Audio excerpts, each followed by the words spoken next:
yung naging BL ko eh. Mga How many BL stories na nagawa? Lima ata po yung nagawa ko.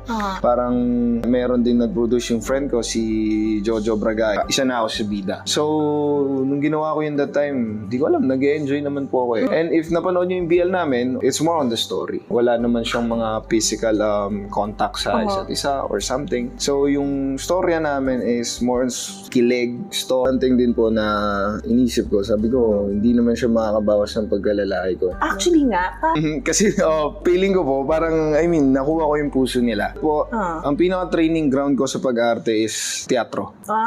Okay. Year, Nag-theater ka din? Opo, yun po talaga ang una kong trabaho. Nag-teatro po ako. It's more on educational play yung ginagawa namin sa mga high school, elementary, college. So, ganun po yung ginawa namin. Lumilibot kami sa Pinas para lang mag-show. That time, sobrang na-enjoy ko yung pag-arte. Sabi ko, parang ang saya.